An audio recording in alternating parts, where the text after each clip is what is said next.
This channel does not promote any violent, harmful, or illegal activities. All content provided by this channel is meant for an educational purpose only. Bangla থেকে ধৃত লস্কর জঙ্গি উমর ফারুকের তৃণমূল কংগ্রেস যোগ। জঙ্গি উমর তৃণমূল করে এমনই দাবি তার পরিবারের। উমরের পরিবারের সদস্যরাও তৃণমূল কংগ্রেসেরই সমর্থক। উমরের পরিবারের বক্তব্য সামনে আসতেই তৃণমূল কংগ্রেসকে আক্রমণ শানিয়েছে বিজেপি। জঙ্গিদের সঙ্গে তৃণমূল কংগ্রেসের আঁতাতের অভিযোগ বিজেপির সাংসদ খগেন মুর্মুর। তৃণমূলের বিরুদ্ধে জঙ্গি যোগের তদন্ত দাবি করেছে কংগ্রেসও।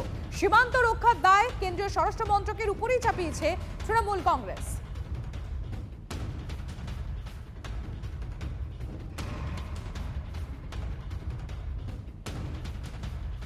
তৃণমূল করি না, এখন অব্দি আসেনি কেউ। আমরা টিএমসি করি, আমরা টিএমসি পার্টি করি স্যার। আপনার ছেলেও তাই করতো? হ্যাঁ, ছেলেও করতো টিএমসি পার্টি।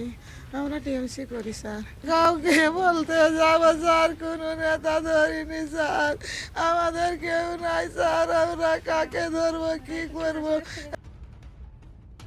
তো আজকে পশ্চিম বাংলাটা বাংলাদেশের কিছু লোকজন যারা সন্ত্রাসী, যারা সন্ত্রাসবাদী, যারা এখানে হচ্ছে যারা জিহাদি, এসব যারা আছেন আমাদের বাংলাদেশ থেকে যারা আসছেন বা পাকিস্তান আফগানিস্তান থেকে যাদের আনা হচ্ছে, রোহিঙ্গা, তাদের নিয়েই এখানে এই তৃণমূল কংগ্রেস তারা ঘর করছে।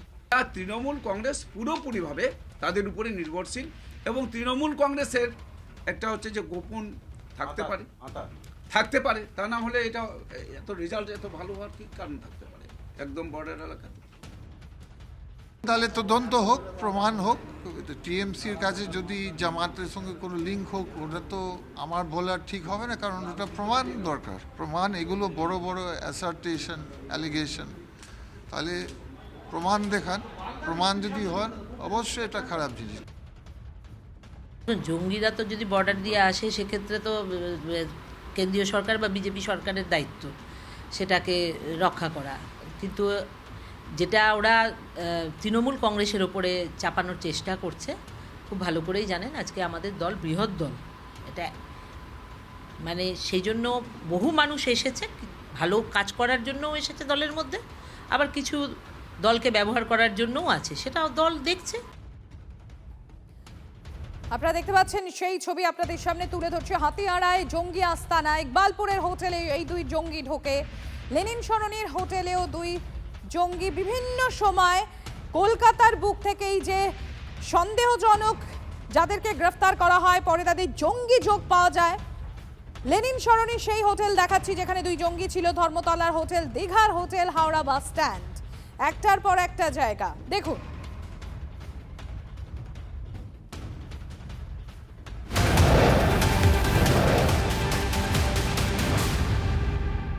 বাংলা থেকে ধৃত দুই লস্কর জঙ্গিদের বড়সড় চক্রান্তের পর্দাফাঁস। এই খাস কলকাতাতেই জঙ্গি আস্তানা। কলকাতায় ঘাঁটি তৈরি করেছিল ধৃত জঙ্গি উমর ফারুক। নিউ টাউনের হাতিয়াড়ার ঘর ভাড়া নিয়েছিল উমর। শবিরের নির্দেশে কলকাতায় ঘর ভাড়া নেয় ধৃত জঙ্গি। কলকাতা থেকেই জঙ্গি কাজকর্ম পরিচালনার পরিকল্পনা ছিল। উমরকে অস্ত্র জোগাড়ের কথাও বলেছিল শবির, খবর সূত্র মারফত। প্রায় ভাড়াটিয়ারা এখন পুলিশ ভেরিফিকেশন করে এসেই বসাবসি করছে, কিন্তু তার মাঝখানেও কেউ কেউ হয়তো সব ডকুমেন্টস পেয়ে গেল, আর পুলিশ ভেরিফিকেশন করে আসতে গেলে একটু সময় সাপেক্ষ ব্যাপার হয়ে যায়।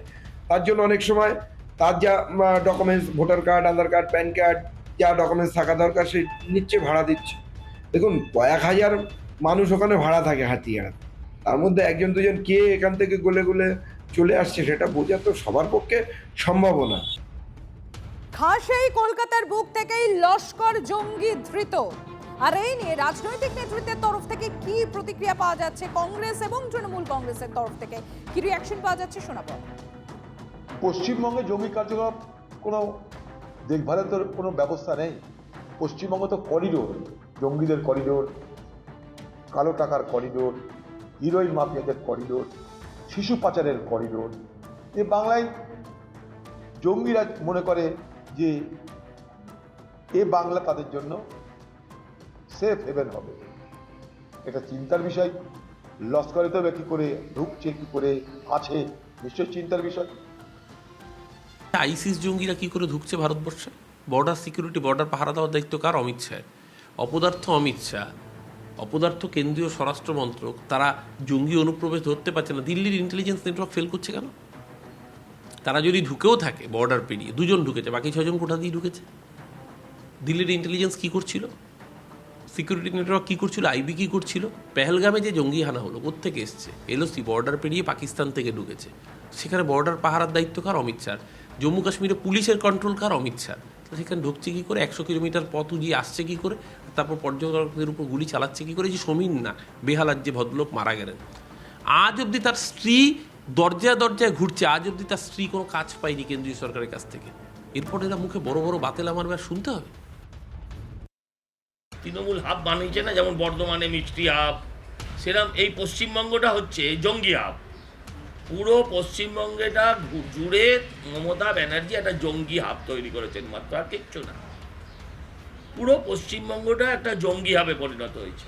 আমি বলছি এই লস্কর, এই কি পাকিস্তানি, এই বাংলাদেশি, এই দিল্লি পুলিশ, কাউকে আসতে হবে না, একজনকে গ্রেপ্তার করুন, দেখবেন আর কোনো জঙ্গি, কোনো উগ্রপন্থী কেউ আসবে না।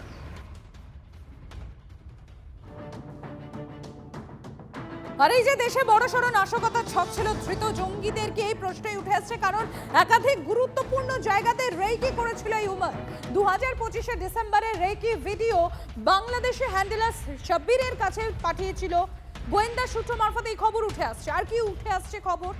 রেকির পর বাংলাদেশেও গিয়েছিল এই উমর। ধৃত জঙ্গিদের জেরায় জানা গিয়েছে 2025 সালের মার্চ মাসে বাংলাদেশে হ্যান্ডলার শব্বির আহমেদ লোনের সঙ্গে যোগাযোগ হয় উমরের। ভারতে লস্করের কাজের দায়িত্ব দেওয়া হয় উমরকে।